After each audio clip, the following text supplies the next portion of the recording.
Alors juste, je vais parler de ce qui s'est passé avec les Restos du Cœur en début septembre 2023. Donc les Restos du Cœur ont vu le nombre de personnes faisant appel à leur, comment dire, à leur aide alimentaire, puisque c'est une association d'aide alimentaire, augmenter drastiquement ces derniers mois, ces dernières années, et ont fait un appel aux dons massifs pour pallier comme ça à cette demande en augmentation.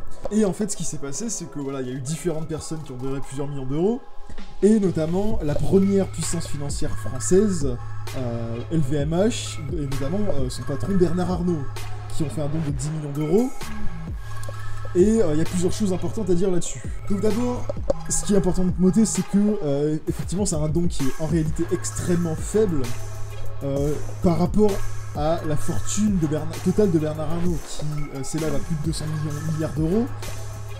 Et donc 10 millions d'euros, c'est 0,004% de sa richesse, ou dans cet ordre de grandeur-là. Et en fait, c'est l'équivalent de 35 centimes pour une personne qui gagne le SMIC, donc complètement dérisoire, qu'on soit bien d'accord. Alors ce qui est aussi marrant de noter, c'est qu'il aurait pu avoir une déduction d'impôt liée à sa donation à hauteur de 66% de son don.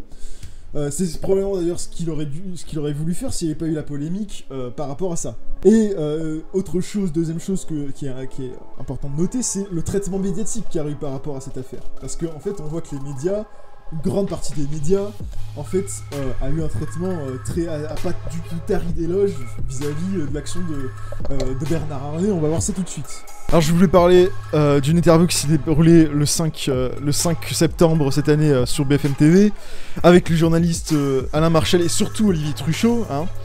Une interview, alors il y a plusieurs invités, mais notamment un député Thomas Porte, de la France Insoumise, donc député de gauche plutôt radical, en tout cas qui menace le pouvoir, qui menace les puissances financières, les politiques et médiatiques. Et on va voir, alors là il va parler, au début il commence en parlant du fait que Bernard Arnault aurait dû payer tout simplement ses impôts au taux qui est prévu pour la plus haute tranche, et que Bernard Arnault n'a pas payé du fait d'optimisation fiscale. Un chiffre qui est officiel? C'est un chiffre officiel, il est vérifiable. Bernard Arnault, son revenu net, c'était 1,2 milliard en 2022. S'il avait payé 45% d'imposition sur ce revenu-là, comme c'est normalement le cas s'il n'y avait pas des niches fiscales, des exonérations, il aurait pu payer, il aurait pu donner 50 fois plus. Non mais Thomas Porte, bien c'est un geste qui est un geste d'aumône et qui ne répond pas. D'accord, mais vous faites une confusion. Non. La générosité, ça n'a rien à voir avec l'impôt. Parce que c'est pour... Non mais ça n'a rien à voir par rapport à l'impôt qu'on paye, c'est un geste personnel. Soit on estime qu'il faut faire ce geste, soit on estime... Et c'est pas en fonction du nombre de l'impôt qu'on paye, ça n'a rien à voir. Non, mais... Donc là, Olivier Truchot ne voit pas du tout le rapport entre le fait que le fait que les donations finalement qui sont faites par Bernard Arnault sont une forme finalement d'hypocrisie de la part de quelqu'un qui fait de l'optimisation fiscale finalement et qui devrait payer infiniment plus d'impôts par rapport à sa donation. C'est-à-dire que il se donne des gages de vertu, il signale sa vertu en faisant des donations à une association caritative, alors que d'un autre côté, il prive l'État de recettes fiscales très très importantes en faisant de l'optimisation fiscale, et Olivier Truchot ne voit pas le rapport entre les deux. Bon, bref. Par une politique où des grandes entreprises font des petits dons pour essayer de compenser à la minute la souffrance. Donc en fait, les grandes entreprises ne devraient pas donner. C'est une politique publique. D'accord, mais j'essaie de comprendre, parce que qui doit donner, qui a le droit de donner, qui n'a pas le droit de donner en fait. Alors ce qui est intéressant aussi sur la question, cette question-là aussi d'Olivier Truchot, c'est que il fait croire que le député Thomas Porte en fait est en train d'expliquer qu'il faut interdire aux grandes puissances financières de faire des dons, alors que ça n'a absolument pas de rapport avec ce qu'il dit. On voit vraiment finalement l'orientation de la question d'Olivier Truchot qui est à mon avis flagrante. C'est que au lieu finalement il détourne le sujet en expliquant, il crée un homme de paille à mon avis, en faisant croire que Thomas Porte, finalement, voudrait interdire les donations ou ferait une condamnation morale de la donation. Alors qu'il ne s'agit pas du tout de ça. Il s'agit... voilà, et pour moi, c'est un cas flagrant de manipulation dans la question même que pose Olivier Truchot. Hein. Arnaud est devant sa télé en train de regarder le JT de 20h dimanche dernier. Il y a le président des Restos du Cœur qui lance cet appel. 2 heures après, lui et ses équipes ont décidé de donner cette somme.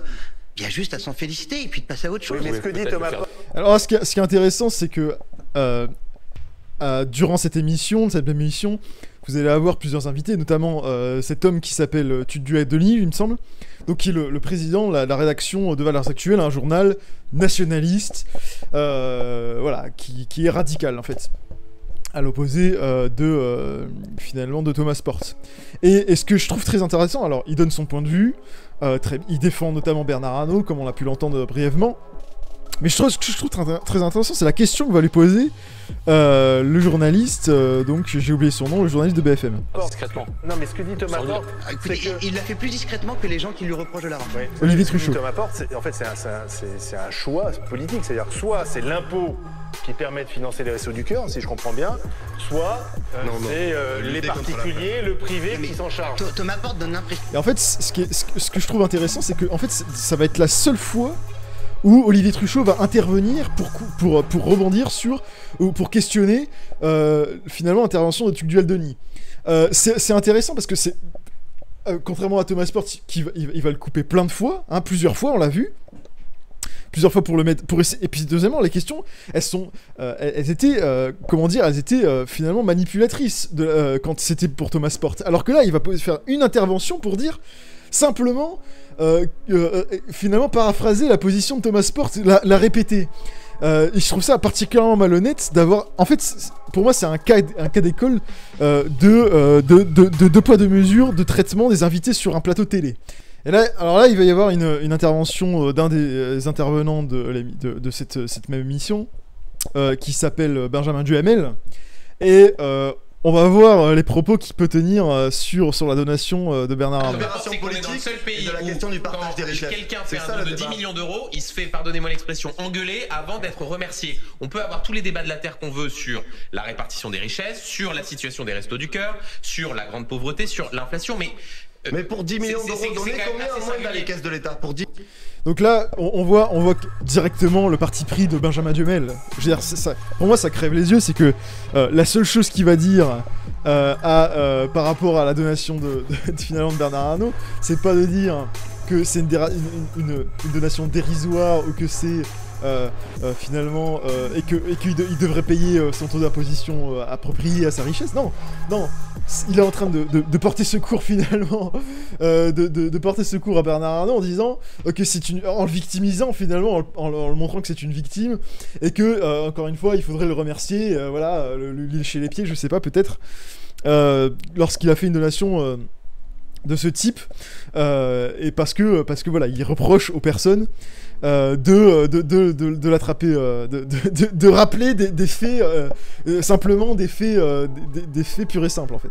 Alors là, on a une deuxième interview, donc ça c'est Manuel Bompard sur la chaîne CNews, donc une chaîne d'infos en continu appartenant au groupe Bolloré, donc le même que la chaîne TPMP. Et on va voir que Sonia Mabrouk, donc l'intervieweuse, qui va interviewer Manuel Bompard, un député de la France Insoumise, va également avoir des propos, des questions qui seront complètement orientées. On va voir ça tout de suite. Le don de la famille Bernard Arnault au Resto du Cœur, Monsieur Bompard, ne sera pas défiscalisé. Ni défiscalisation, ni contrepartie, contrairement à ce qu'a affirmé votre parti et les membres de la France Insoumise. Est-ce que ce matin, Mais vous ne excusez dites pas- de cette méprise? Mais ne dites pas quelque chose d'inexact. Non, moi, il y aura je n'ai pas défiscalisation. parlé de défiscalisation. Donc là, on voit tout de suite que la première question qui est posée à Manuel Bompard sur cette question, sur ce sujet, c'est une question en disant que la France Insoumise a manipulé, a menti sur les chiffres. On voit tout de suite que voilà, on voit directement son objectif, son agenda finalement politique et médiatique, qui est dans un but finalement de retourner la situation, de mettre la lumière sur la France Insoumise et pas sur finalement les véritables problèmes. Alors là, Manuel Bompard va parler du taux d'imposition de Bernard Arnault. Et on va voir la réaction tout de suite de l'intervieweuse, de Sonia Mabrouk. La première réaction, c'est de dire qu'il est désavoué. Elle va premièrement le couper une première fois. Deuxième fois, elle va le couper pour dire qu'il ment, que c'est finalement sous-entendre qu'il ment parce que ces chiffres sont invérifiables. Et troisième chose, alors qu'il cite un article du Carnet enchaîné, et troisièmement, elle va lui reprocher de confondre revenus et dividendes, alors que finalement la fortune, le capital possédé par Bernard Arnault, bah, il existe. Hein. Il pourrait très bien le vendre et décider de s'approprier voilà, une fortune à la hauteur du revenu, de la valeur de son capital. Donc ça n'a aucun sens. Elle va essayer en permanence finalement de le couper pour de le mettre en difficulté. Elle va faire ça tout le long de l'interview, hein, je vais pas continuer, mais voilà, c'est comme ça que ça se passe sur CNews.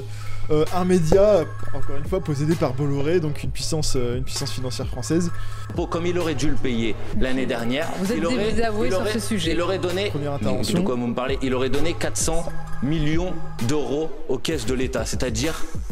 Faites le calcul 40 fois plus que le J'ai vu votre calcul sur les réseaux sociaux, personne ne peut le vérifier. Par ailleurs, à chaque fois que les membres de la France Insoumise... Vous m'avez cité Charlie Hebdo tout à l'heure, je vous cite le Canard enchaîné qui a fait un article très précis sur ce sujet. Vous confondez très souvent revenus, dividendes, entreprises et fortune personnelle. Je ne confonds rien. Je parle précisément de ses revenus, pas de sa fortune personnelle, et je parle du taux auquel il a contribué à la solidarité nationale. Donc, excusez-moi de vous le dire, mais là, c'est vous qui devez vérifier vos informations. Alors maintenant, là, on a une interview d'un député de gauche radicale sur LCI, notre grande chaîne d'infos continues. Il était prévu 10 millions d'ores et déjà, avant même ce cri d'alerte. De la part du gouvernement. De la part du gouvernement. Discussion, sans calendrier, sans ce à quoi, en raison de la crise et de la possibilité que ces associations qui jouent un rôle indispensable, ce qui est préoccupant, je me souviens les Restos du Cœur, Coluche, quand il les avait fondés, il avait dit j'espère que ça ne durera pas, et depuis, Alexis il y a une pérennité. C'est pas possible pour vous de dire c'est bien ce que le gouvernement fait, c'est bien ce que Bernard Arnault fait.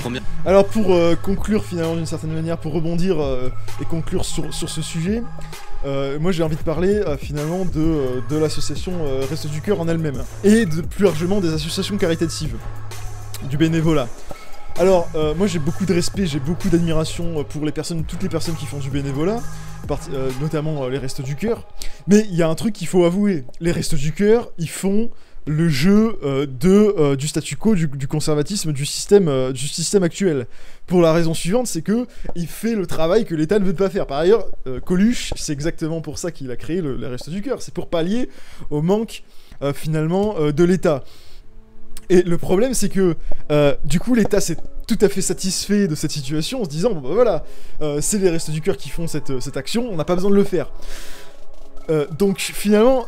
Ce qu'aurait dû faire Coluche, c'est faire son Resto du Cœur pendant 5 ans, et après, au bout de 5 ans, dire, voilà, enfin, annoncer qu'ils allaient faire que 5 ans, pour mettre la pression sur le gouvernement, pour que le gouvernement reprenne la main, et à chercher des financements dans les impositions, dans la distribution des richesses, même si c'est un peu compliqué avec la mondialisation, et la compétitivité qu'elle nécessite. Mais on voit bien que finalement... le principe même d'une association caritative, c'est finalement la classe moyenne. En général, la classe moyenne et la classe même parfois inférieure, qui par générosité utilisent leur plutôt relativement faible pouvoir d'achat pour aider des personnes encore plus en difficulté. Donc il y a un vrai problème là-dessus. Et même les personnes qui font du bénévolat dans ces associations, elles utilisent également du temps et de l'énergie de leur part qu'elles pourraient utiliser pour leur interpersonnel, pour finalement aider des populations en difficulté. Donc moi je remets en cause le principe même d'une association caritative pour un système qui soit où finalement la richesse est distribuée de telle manière qu'il n'y ait pas besoin de ces associations en fait. Même si, évidemment, j'ai une grande admiration pour les personnes qui s'investissent comme ça dans ces causes. Pour conclure, les médias sont les chiens de garde, encore une fois, des milliardaires, et en l'occurrence de Bernard Arnault. Ils essayent de remettre en cause, de manipuler l'opinion avec des questions biaisées, et voilà, un traitement médiatique des intervenants qui favorise finalement un biais en faveur de Bernard Arnault.